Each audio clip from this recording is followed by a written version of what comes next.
foi um monge agostino, cientista e botânico, cujas pesquisas pioneiras no campo da genética moderna lançaram as bases para a compreensão da hereditariedade. Sua vida e trabalho representam uma convergência rara de dedicação religiosa, rigor científico e instituição experimental. Nascido em 20 de julho de 1822 na pequena vila de Reisdorf, na Silésia austríaca, Mendel ingressou no mosteiro agostino de Santo Thomas em Brno. Em 1843, além de suas responsabilidades monásticas, ele demonstrou um profundo interesse pela ciência, especialmente pela botânica e pela matemática. Agora vamos falar sobre os experimentos deles com as plantas. Gregor Mendel realizou seus experimentos no mosteiro de Brno, na atual República Tcheca.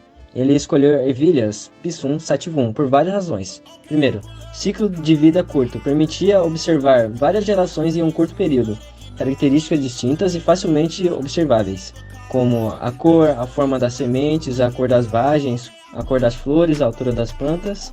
Sobre outro tópico, que é a facilidade de controle de polinização. As ervilhas possuem flores que podem ser facilmente manipuladas para cruzamento controlados. Abordagem experimental, Mendel utilizou linhagens puras de ervilhas para garantir a consistência dos resultados. Ele começou cruzando plantas que diferenciaram em uma característica específica, monohibridismo, como a cor das sementes amarela e verdes. Ao cruzar plantas de linhagens puras com sementes amarelas e verdes, todas as plantas da primeira geração filial apresentaram sementes amarelas. Mendel chamou essa característica de dominante e a característica que não apareceu de recessiva, que seria a verde. Na geração, Mendel então cruzou as plantas F1 entre si. Na segunda geração filial, F2, ele observou que a proximidade de 75% das plantas tinham sementes amarelas e 25% tinham verdes, resultando na proporção de 3:1.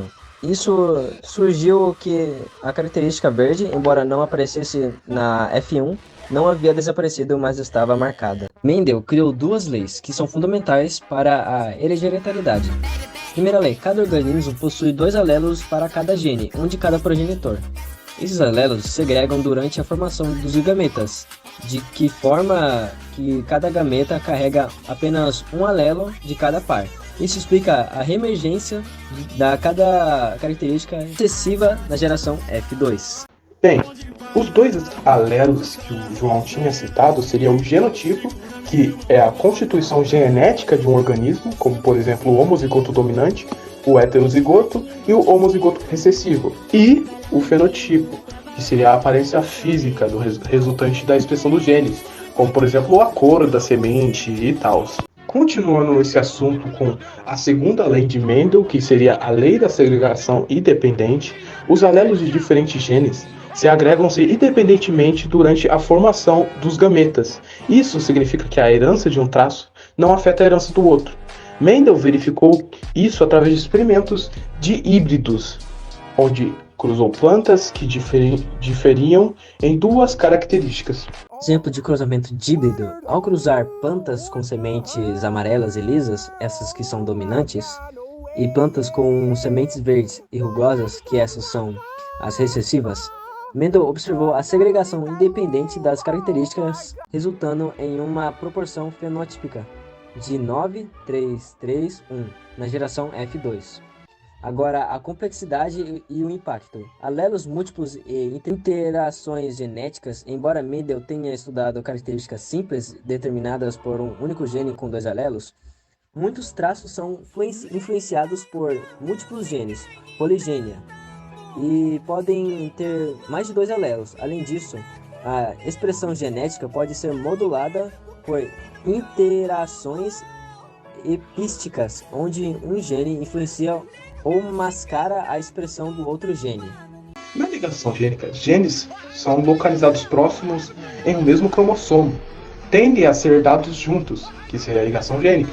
No entanto, a recombinação durante a meiose pode separar esses genes, aumentando a variabilidade genética. Expressão genética. A expressão dos genes pode ser influenciada por fatores ambientais, um fenômeno conhecido como interação genotipo-ambiente. Por exemplo, a cor da pele de um humano é influenciada tanto por genes quanto pela exposição do sol. Fala sobre a redescoberta e os avanços na genética. Embora o trabalho de Mendel tenha sido inicialmente ignorado, a redescoberta de suas leis em 1900 pelo cientista Hugo Vries, Carlo Corres e Erich von revitalizou o campo da genética com o desenvolvimento da biologia molecular no século XX. Os princípios mendelianos foram confirmados, expandidos, levando à compreensão do DNA como uma matéria hereditária e o avanço da técnicas como sequenciamento genético, edição de genes, CRISPR e a genômica. O que podemos ter como conclusão depois de toda essa pesquisa?